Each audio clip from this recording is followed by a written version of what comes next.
A gente abre uma nova temporada aqui no Direto da Universidade com os trabalhos realizados em 2015. E o documentário de hoje mostra a história das pessoas que estão por trás das vozes dos personagens da Vila do Chaves. A Chiquinha era a que mais parecia uma menina mesmo, né? Porque os outros você via claramente que eram adultos vestidos de criança. Um menino mimado, ele pensa, ele acha que ele é mais que todo mundo porque ele tem uns brinquedinhos a mais. Claro, até apareceu o Nhonho, que é filho do rico. Não existe trabalho ruim, ruim é ter que trabalhar. Essa é a máxima dele, né? Eu comecei fazendo a Pati, porque o Chaves era apaixonado. Só depois eu passei a fazer a Chiquinha. Quem fez a Pati foi a Leda Figueiró. Quem fazia a Chiquinha era a Sandra Mara. E foi engraçado que quando me chamaram, eu nunca imaginei que eu fosse fazer o Chaves. Eu não preciso nem forçar a garganta para fazer Nhonho, por exemplo, que é olha ele, olha ele. Tentava fazer exatamente igual. Até o jeito que ela respirava, até os... sabe aquela coisa que ela fala? Vamos, Kiko, não se misture com essa gentalha.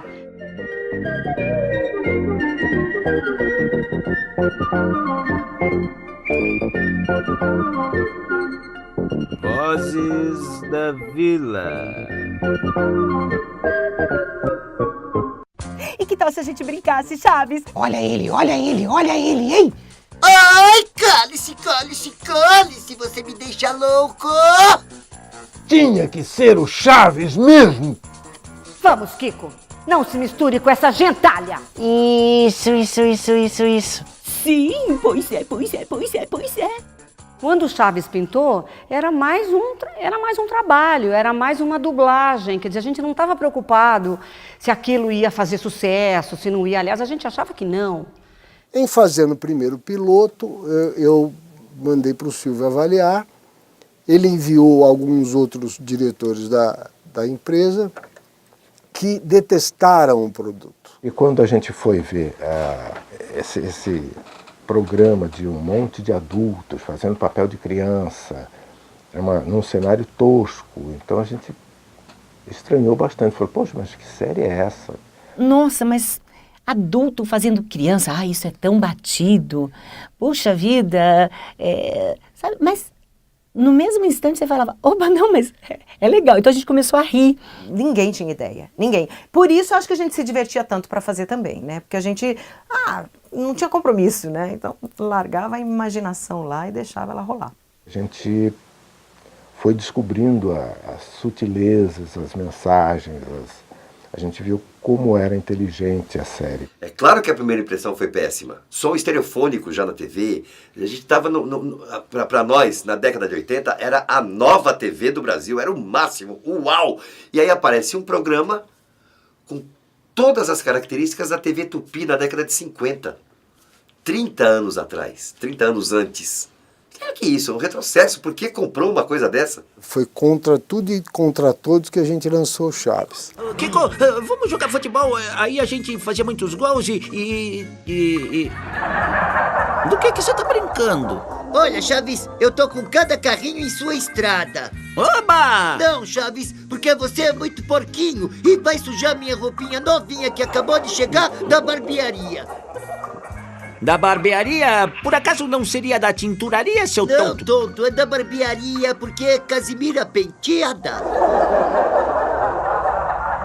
Eu ganhei da minha mamãe e custou um olho da cara. Ela ficou cega? É que custou muito dinheiro, tonto. A dublagem mudou bastante daquela época para cá. Antigamente a gente dublava na própria película, numa fita magnética, e era todo mundo junto no estúdio, então era outro sistema. Para vocês terem uma ideia, isso que a gente vê aqui em termos de acústica é o melhor dos mundos, né? Porque na época nós usávamos bandeja de ovo para poder manter um som razoavelmente agradável e compatível com a qualidade mínima que a televisão brasileira exigia por culpa da Globo. A Globo já tinha um padrão de qualidade excepcional, então qualquer coisa que a gente fizesse que ferisse isso ia comprometer o nosso trabalho. Na época, o Silvio Santos, ele tinha um objetivo, era passar novelas mexicanas, e ele foi o precursor, e ele foi um pioneiro, inclusive da dublagem em videotape, né, que não tinha ainda a dublagem em videotape, a maior parte ainda se fazia naquele sistema antigo, película, 16mm e etc e tal, banda internacional separada, e ele, a gente começou a dublar em cima da imagem, do magnético, né, da imagem, e o que acontecia? Apagava todos os passos, apagava todos os ruídos que depois tinham que ser recriados na sala de sonoplastia. Que existe, às vezes na hora, assim, uma coisa, ou uma ordem, não falem Acapulco, falem Guarujá, mas como não vamos falar Acapulco, se é em Acapulco, como é que nós vamos poder mudar tanto isso? Claro que você não pode mudar a história toda. Olha, desse lado fica a estrada pro Guarujá. E desse lado fica a estrada para Pirituba. E desse lado... Sim, eu entendi, mas você tirou a terra dos vasos, filho. Ah, mamãe, depois eu ponho de volta. A dublagem é uma cocriação. Não é apenas uma tradução, um processo de tradução, né? A versão brasileira é uma versão. Chave, chave, chavinho, a gente foi criando alguns bordões, né? E daí nasceu gentalha, nasceu um monte de coisa, tudo em função da necessidade de adaptação de Chaves. Mira, ¿sabe qué? Vámonos, Kiko. No te juntes con esta chusma. Sí, mami. Chusma, chusma. Digo, eu acho... Vamos, tesouro. Não se misture com essa gentalha. Sim, mamãe. Gentalha, gentalha. Tenía que ser el Chavo del Ocho. Fue sin querer queriendo. Tinha que ser o Chaves mesmo. Foi sem querer querendo. O Chaves me pegou, me jogou no chão, puxou meu cabelo, me deu um chute e depois comeu meu sanduíche. Eu sinto muita fome. Kiko, tesouro. Mamãe! Toma! Só não te dou outra porque...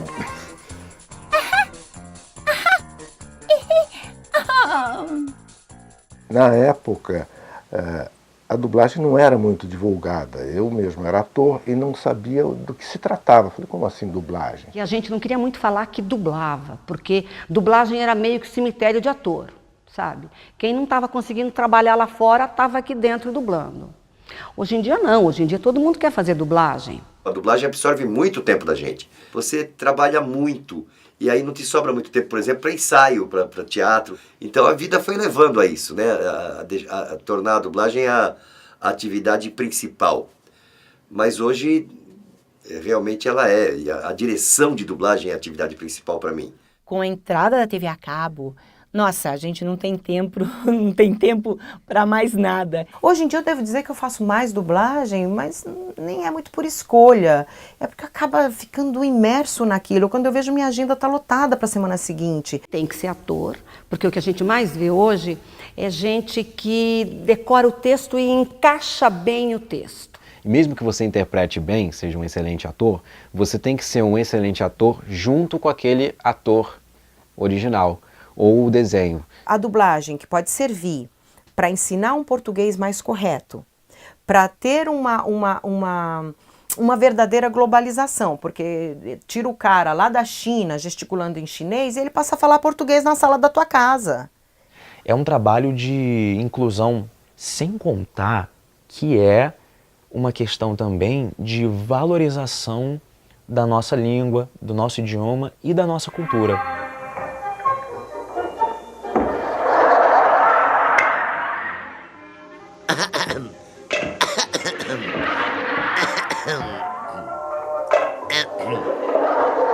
Eu não me importo porque eu jogo mais melhor que você.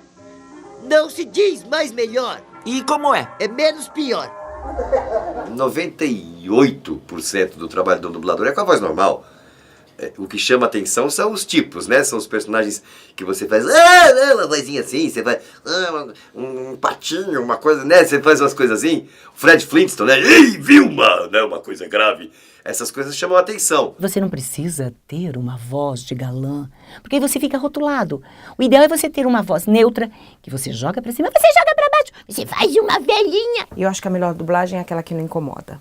Então é aquela que você senta na frente da TV ou vai no cinema, tá em português e você nem fica preocupado com aquilo.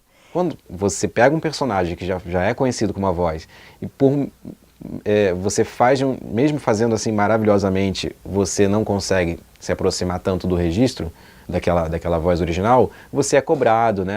Não tá igual, tá diferente, não presta. Era um personagem já configurado, já criado, digamos assim, né? De forma genial, de forma magistral pelo Marcelo Gastaldi. Eles queriam que fosse o mais próximo possível da referência que todo mundo tem, né? O que a gente procura na dublagem é fazer bons trabalhos, complementar boas interpretações. É a gente sair de casa sem saber o que vai fazer. Então, essa surpresa do dia a dia, cada dia vai fazer um trabalho diferente. É uma correria, aí você termina uma dublagem aqui no estúdio, aí você entra em outro estúdio e ali você estava fazendo um desenho animado e uma coisinha assim, não sei o que, aí você entra numa coisa séria, pesada, com outro ritmo. E o grande desafio é esse, é você entrar neutro. Pode me fazer um favor? Outro? Como outro? Fala como se eu passasse a vida inteira te pedindo favores. Mas não acabou de me pedir pra jogar o lixo lá fora? Mas eu não pedi que me fizesse um favor. Mandei que fizesse a força. Viu? Agora vou pedir que me faça um favor. Num dos Era Uma Vez em Hollywood, tem um momento em que Gene Kelly ele fala a respeito de Fred Astaire. O maior talento do Fred Astaire, nos números de dança que fazia no cinema, que fez no cinema, que foram números maravilhosos, era fazer com que a gente assistisse e dissesse, isso é fácil, eu também faço. Ele fazia com tanto conhecimento, com tanta técnica, que parecia muito fácil, que qualquer um faria. É meio que acontece com a dublagem. A dublagem, essa história de qualquer um faz, é complicado. Muitos atores, bons atores, que não se adaptam na dublagem por causa desse monte de coisas que você tem que fazer ao mesmo tempo. Dublar é muito fácil. Você tem que olhar o texto com este olho, com este você olha a TV, neste ouvido você ouve o ator original e neste você ouve a sua voz. Pois é, pois é, pois é! Churros, churros, churros, churros. Os higiênicos churros da Dona Florinda. Ai, Chaves, você está comendo todos os meus sanduíches. Mas ninguém tem paciência comigo. Papaizinho, lindo, lindo, meu amor. Gentalha, gentalha! Professor. Ai, que milagre, senhor, por aqui. O grande valor da série, né, em si, eu acho, não é que é brasileiro, é universal, né? Todo mundo conhece, ou conhece ou já foi uma daquelas pessoas. Todo mundo já teve uma vizinha chata, todo mundo tem, ou foi o pai, ou foi ele mesmo, ou foi o vizinho que não paga o aluguel e se esconde porque o cara vem cobrar, a menininha chata, o menino que porque tem uma bola e um carrinho acha que é mais que os outros e que fica se fazendo pose, mas não é nada, o menino que troca qualquer coisa por um pedaço do lanche que você está comendo ou por um brinquedo emprestado, ele faz qualquer besteira. Essas coisas todos nós fomos ou conhecemos. Em qualquer lugar do mundo, aquela vila é verossímil.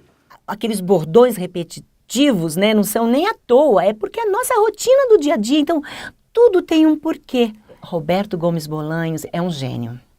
É um gênio. Eu teria que falar dele assim horas. O Bolanhos era um cara grande, ele já escrevia muito bem, ele escolheu muito bem os atores para fazer os personagens lá no programa inicial dele, veio para o Brasil, caiu na mão de um cara que estava iluminado no momento, que era o Gastaldi, Marcelo Gastaldi realmente era a pessoa certa. Ele conhecia muito bem o elenco.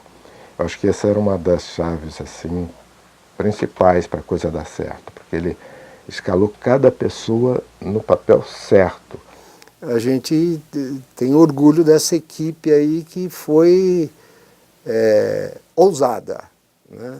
Sobretudo por conta da ousadia e exigência do próprio Silvio Santos, que foi sempre um visionário no bom sentido, né? Eu acho que é o circo misturado com a inocência. Você vê que não tem um único palavrão no Chaves, não tem maldade, tem as brincadeiras normais de crianças, aquela coisa de de um sacanear o outro, mas coisa normal. Quer? Sim. Compra. Não tem a maldade no Chaves, né? A maldade programada, aquela coisa, sabe? Não existe isso no Chaves. Que a criança, desde cedo, fica encantada por aquele universo, cresce e continua encantada por outros detalhes da série. Que a gente, por exemplo, tem piada, né, que a gente ri, tem coisas que a gente ri no Chaves quando é criança e não ri depois, quando é mais velho. E o Chaves tem aquela coisa que você já meio que sabe o que vai acontecer, que eu acho que isso encanta, eu acho que isso reverbera nos adultos até hoje, sabe? Aquele prazer em... Como é que eu vou dizer? Você sabe, você conhece a piada, aí você vê aquela piada se aproximando, lá, vai falar aquilo, quer ver como vai falar aquilo? Aí fala, aí você ri, sabe? Ô, Chaves, sai daí que tá me atrapalhando. E se eu não quiser?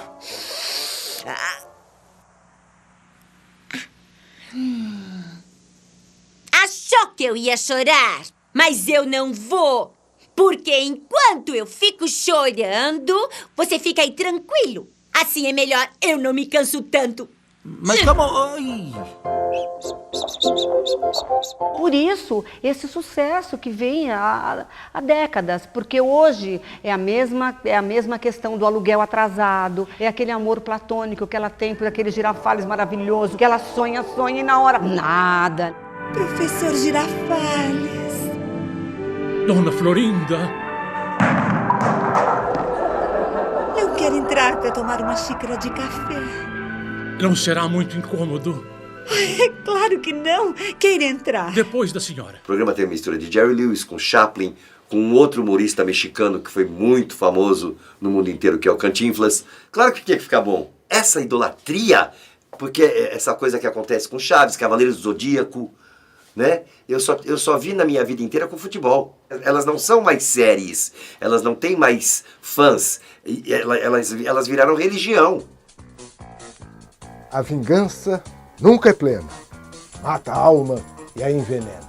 Ah, Kiko, conta tudo pra sua mãe. Espera até eu receber minha bola quadrada. E a gente fosse por aqui e depois fosse pelo lado de lá. Isso, vamos! Ai, eu venho lá de Tangamandápio. Kiko! Chaves, você me bateu? E eu vou contar tudo pro meu papaizinho. O Chaves é muito importante na minha vida, mas ele não me definiu como profissional, ele não me define como profissional. Eu trabalho todos os dias, eu tenho um carinho especial pelo Chaves por conta das amizades que eu fiz com o Chaves. E eu acho que é muito lindo ver as pessoas que se encantam com aquele programa até hoje. É muito lindo ver o quanto a gente afetou a vida de tanta gente. E o que afetou? Foi a minha voz que afetou. Então eu fico muito emocionada com tudo isso. Mas o Chaves, assim, ele não define. É um programa que a gente não sabia que ia ser importante e acabou sendo. Eu cresci vendo o programa, então tudo aquilo que é da sua infância te marca demais, né? Principalmente os programas da infância, que a gente tem aquela vontade de entrar na vila, de brincar com os personagens. Então isso tudo, essa memória a gente carrega da infância. Quando eu me deparei com o trabalho, com a chance de fazer o trabalho, já, né, podendo fazer profissionalmente como ator, aí foi a maior felicidade, assim, da minha vida. O que mais marcou na minha vida, embora todas as peças, todas as novelas, tudo acabou sendo Chaves, acabou sendo a Florinda, por incrível que pareça. E dentro da dublagem, o que mais marcou mesmo, realmente foi o Seu Madruga. Não só pela qualidade do trabalho, pela quantidade de episódios que a gente gravou, mas principalmente pela permanência dessa série no ar. Eu tive um envolvimento muito grande com o Chaves, que eu não fui só um dublador, né? Eu dublei o Kiko, que é um personagem que é muito marcante, se bem que o Chaves não tem um personagem marcante, né? Qualquer personagem daqueles é uma figura extremamente marcante. Mas eu traduzi uma maior parte dos episódios, a tradução é minha, eu dirigi mais da metade da dublagem daqueles episódios, então eu tenho um envolvimento muito grande lá, naquele momento, 32 anos atrás. Depois daquilo, eu me envolvo muito, então eu tive envolvimento grande com um monte de outras coisas depois. Elas só não viraram religião, mas para mim tem o mesmo peso, né? O envolvimento foi o mesmo. Você tem interação com os fãs, o reconhecimento, essa alegria, né, de poder participar de um projeto tão grande que quando chegou, nós não fazíamos ideia que seria esse sucesso.